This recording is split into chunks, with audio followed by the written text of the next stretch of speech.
नमस्कार, भारत 360 देख रहे हैं। यहाँ पर मैं हूं आपके साथ प्रियव्रत दीक्षित, हाजिर हूं उस बुलेटिन को लेकर जिसमें वो खबरें होती है जो इनका आपसे होता है सीधा सरोकार। चलिए खबरों के रुख करने के, और आज सबसे पहले बात कर लेते हैं दिल्ली की सियासत की कि क्या आम आदमी पार्टी की बात करते करते राघव चड्ढा आम आदमी की बात करने लगे हैं, और आम आदमी की बात करते करते राघव चड्ढा भूल गए कि उन्हें आम आदमी पार्टी की भी बात करनी थी, या आम आदमी की बात करते करते वो इतनी लाइमलाइट में आ गए कि बाकी आम आदमी पार्टी के बड़े नेताओं को अपनी कुर्सी और फेम दोनों खतरे में लगने लगे, या फिर राघव चड्ढा बीजेपी के साथ आ गए। और सवाल भी है कि आखिर राघव चड्ढा क्या करना चाहते हैं। दिल्ली की सियासत में आज सबसे बड़ा सवाल है, क्या आम आदमी पार्टी में अब सब कुछ खत्म होने की कगार पर है। जहां कभी एकजुटता की मिसाल दी जाती थी, वहीं अब अपने ही अपनों पर वार कर रहे हैं, क्योंकि एक तरफ राघव चड्ढा है जो कहते हैं कि मुझे खामोश करवाया गया है, तो वहीं दूसरी तरफ पार्टी के बड़े चेहरे हैं सीधे सवाल दाग रहे हैं। क्या यह सिर्फ बयानबाजी है या फिर अंदर ही अंदर चल रही सत्ता की एक बड़ी जंग है। रिपोर्ट के जरिए। मोदी के खिलाफ आवाज नहीं निकालते हो। राघव जी बीजेपी से डर गए हैं, मोदी जी से डर गए हैं। टूट की आहट आम आदमी पार्टी में बगावत। क्या जनता के मुद्दे उठाना, पब्लिक इश्यूज पे बात करना कोई अपराध है? अपनों पर वार, आम आदमी पार्टी में आर पार। साफ हो गया है कि राघव जी बीजेपी से डर गए हैं, मोदी जी से डर गए हैं, और इसलिए अब उनके खिलाफ आवाज उठाने के लिए तैयार नहीं। राघव की राहें जुदा, क्या आम आदमी पार्टी ने किया विदा।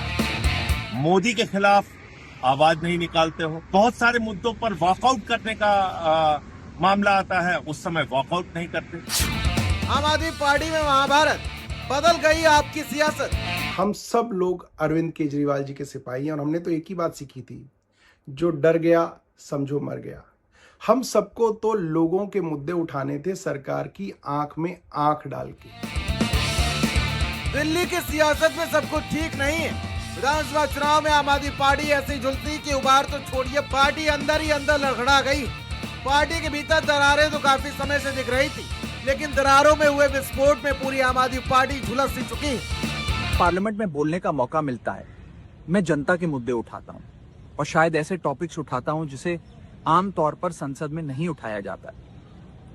लेकिन क्या जनता के मुद्दे उठाना, पब्लिक इश्यूज पे बात करना कोई अपराध है? राघव चड्ढा पर आरोप है बीजेपी के साथ उनकी अंदरूनी मिलावट। बीजेपी से डर गए राघव चड्ढा। अरविंद केजरीवाल का साथ नहीं देते राघव चड्ढा। केजरीवाल की गिरफ्तारी के समय लंदन भाग गए थे, पार्टी लाइन से हटकर काम करने लगे। आम आदमी पार्टी जिसने खुद को एकजुट बताया, आज टूट की कगार पर खड़ी नजर आ रही है, और इस सियासी तूफान के बीच सबसे बड़ा नाम है राघव चड्ढा। राघव चड्ढा का कहना है, खामोश करवाया गया हूँ, हारा नहीं हूँ। ये सिर्फ बयान नहीं, ये था अंदरूनी दर्द का विस्फोट। लेकिन इस बयान के बाद जो हुआ वो आम आदमी पार्टी के लिए खतरे की घंटी बन गई है। पार्टी ने राघव चड्ढा को राज्यसभा उपनेता पद से हटा दिया, और उनकी जगह अशोक मित्तल को कमान सौंप दी गई। सदन में बोलने का हक भी सीमित कर दिया गया, यानी सियासी साइलेंस मोड एक्टिव किया गया। राघव चड्ढा के लिए अब सबसे बड़ी चुनौती उनके अपने ही है, जो कभी उनके साथ ताल से ताल मिलाकर खड़ा हुआ करते थे। बीजेपी हो या कांग्रेस, सामने डटकर सामना किया करते थे। लेकिन राघव चड्ढा के इस वीडियो के बाद अरविंद केजरीवाल के सैनिक रामबाण सीधे राघव चड्ढा की ओर छोड़ रहे हैं, और सबसे बड़ा झटका विपक्ष नहीं, अपने ही हमलावर बन गए। जब लोकतंत्र पे हो रहे हमले के खिलाफ पूरी ऑपोजिशन मोदी जी के खिलाफ वॉकआउट करती है, तब राघव जी वॉकआउट करने से मना कर देते हैं। जब गुजरात में आम आदमी पार्टी के कार्यकर्ताओं पे बीजेपी की पुलिस झूठे केस लगाती है, तो राघव चड्ढा जी उस पे बोलने से मना कर देते हैं। तो ये साफ हो गया है कि राघव जी बीजेपी से डर गए हैं, मोदी जी से डर गए हैं। सीसी के खिलाफ प्रस्ताव आता है, आप साइन नहीं करते। पश्चिम बंगाल में लोगों के वोट के अधिकार छीने जा रहे हैं। दिल्ली में हम लोगों ने देखा किस तरीके से चुनाव आयोग का दुरुपयोग हुआ। पंजाब का मुद्दा होता है, उस वक्त आप खामोश रहते हो, नहीं बोलते हो। मोदी के खिलाफ आवाज नहीं निकालते हो। कमेंट उन्होंने ਦਿੱਤੀ ਹੈ, ਇਹਦੇ ਬਾਰੇ ਉਹਨਾਂ ਨੂੰ ਪੁੱਛ ਲਿਓ। ਪਰ ਪਾਰਟੀ ਇਸ ਤਰ੍ਹਾਂ ਕਰਦੀ ਰਹਿੰਦੀ ਹੈ ਕਿ ਪਾਰਲੀਮੈਂਟਰੀ ਬੋਰਡ ਦਾ ਜਿਹੜਾ ਲੀਡਰ ਜਾਂ ਡਿਪਟੀ ਲੀਡਰ ਬਦਲਦਾ ਰਹਿੰਦਾ। ਜਦੋਂ ਮੈਂ ਇਲੈਕਸ਼ਨ ਜਿੱਤਿਆ ਸੀ ਪਹਿਲੀ ਵਾਰ, 4 ਜਾਣੇ ਸੀ ਅਸੀਂ, ਤਾਂ ਡਾਕਟਰ ਗਾਂਧੀ ਜੀ ਨੂੰ ਪਾਰਲੀਮੈਂਟਰੀ ਬੋਰਡ ਦਾ ਲੀਡਰ ਬਣਾਇਆ ਸੀ। ਬਾਅਦ ਦੇ ਵਿੱਚ ਮੈਂ ਵੀ ਮਤਲਬ पार्लियामेंट बोर्ड का लीडर रहा बाद। जो डर गया समझो मर गया। हम सबको तो लोगों के मुद्दे उठाने थे सरकार की आंख में आंख डाल के। पिछले कुछ दिनों में हमने देखा जो भी कोई सीरियस मुद्दे सरकार के खिलाफ उठाता है, सरकार से प्रश्न पूछता है, लोगों की बात करता है, पिछले कई अरसे से मैंने देखा आपने कोई भी मुद्दा सदन में नहीं उठाया जिसमें आपने प्रधानमंत्री या भारतीय जनता पार्टी की सरकार से प्रश्न किया हो। आतिशी ने सीधा वार किया और कहा कि आप बीजेपी से डरते क्यों हैं? संजय सिंह ने सीधे अटैक किया राघव पर और कहा कि हम लड़ते हैं लेकिन आप चुप रहते हैं। और फिर आए सौरभ भारद्वाज जिनकी एक ही लाइन, जो डर गया वो मर गया।